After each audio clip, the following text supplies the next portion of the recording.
All right, so here we are on part three, and in this one, the last slide that I left off on part two was one that looked into the failure of the Whig Party and the introduction of the Republican Party. And I really liked the slides I was working on there, and I tried to make some notes here of the differences, and I was like, there's got to be something better online. And so before I get into my notes and before I get into anything else, I want to take a look at the presidential election of 1856, right? So with all the turmoil of 1853 to 1856, so we have Harry Beecher Stowe's novel Uncle Tom's Cabin.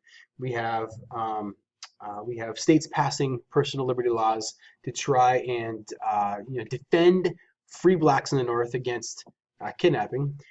We have the Kansas-Nebraska Act, Bleeding Kansas, the caning of Sumner, all this stuff, right? Now we have a presidential election. What happens?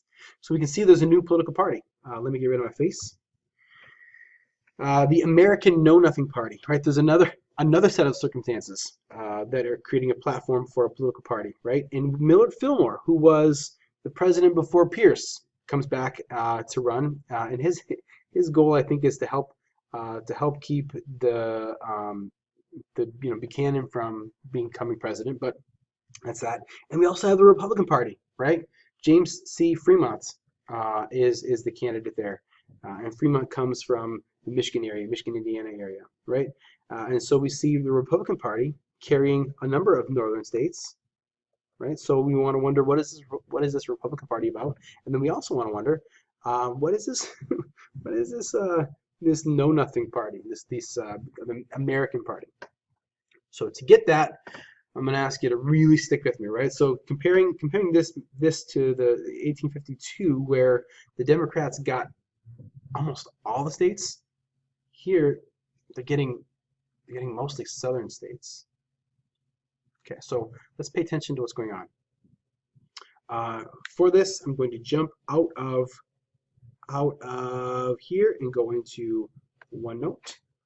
And it's in OneNote that I've got a really cool image that I found thanks to North Carolina's School of Education.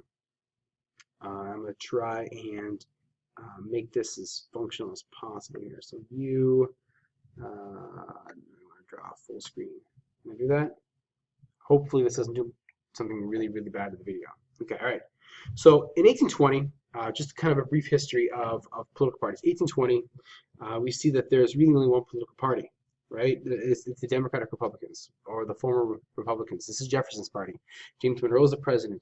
And then we have four candidates run for president in 1824, right? That's when John Quincy Adams wins. Andrew Jackson vows to be revenged, or to be avenged because of this. This was the he called it the basically he blames John Quincy Adams for rigging the election because they had to go to the House of Representatives. So anyways, Jackson and his supporters formed the Democratic Party, right? So the Democratic Party is born out of Andrew Jackson. He serves 2 terms. At the same time, we still have this National Republican Party. The National Republican Party has a split into the Anti-Masonic Party, which really only lasts 4 years, right? Dies here. And you can see, you can always pause the video and read the little descriptions that are down here. This is a neat little history about the Freemasons that doesn't really have any relevance to where we're going, but it's helpful if you wanted to know it for historical purposes. But we have a supreme dominance of the Democratic Party from 1828, right? That's this year.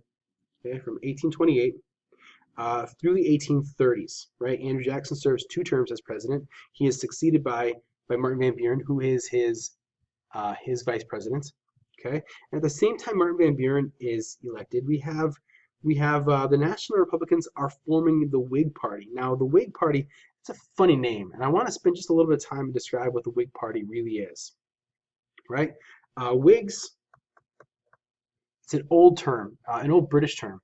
The Patriots called themselves Whigs, which means that they were opposed to tyranny. Right? And opposition to tyranny isn't necessarily opposition to a king or like a dictator. It's opposition to government that is overreaching, and the Republicans, Henry Clay, Daniel Webster, they believed themselves to be against what Martin Van Buren and Andrew Jackson were doing as going too far. Government was doing too much, getting too big, and so they believed themselves to be to keeping that in check. So Henry Clay becomes a Whig, so he's a Republican, then he's a Whig, right? From Kentucky. He's the great compromiser. He's the one responsible for the Missouri Compromise, and he and Webster together are responsible for the Compromise of 1850. Okay, so Henry Clay and Daniel Webster are very prominent Whigs. Now, these guys that are listed here are the ones that run for president in these election years. So James K. Polk becomes the next president after Martin Van Buren. And again, James K. Polk is a significant proponent of manifest destiny, and his goal is to make the United States grow from from where it is in the West all the way to the Pacific Ocean. Right? That's James K. Polk, and he does that 4 years. He promises just a 4-year term. Now, Lewis Cass becomes the next candidate for president. Lewis Cass again is from Michigan, right? But he loses to Zachary Taylor. Now, what's interesting is Martin Van Buren runs for president again as a Free Soiler, right? The Free Soil Party opposed the expansion of slavery into the Western Territories. That's what Martin Van Buren starts to recognize. Van Buren splits from the Democratic Party, right, because of the growth in the United States the growth that occurred in the United States during Polk's presidency. He wants to see the United States limit the expansion of slavery. That's a big deal. Now, the Whig Party doesn't really have a stance for or against slavery until again after James K. Polk. So we see some Whigs split into the Free Soil Party, some Democrats split into the Free Soil Party, and some Liberty Party, right? What's that all about? Not much to say about the Liberty Party except for what it says right here. Again, if you want to know more about these parties, pause and read the little caption.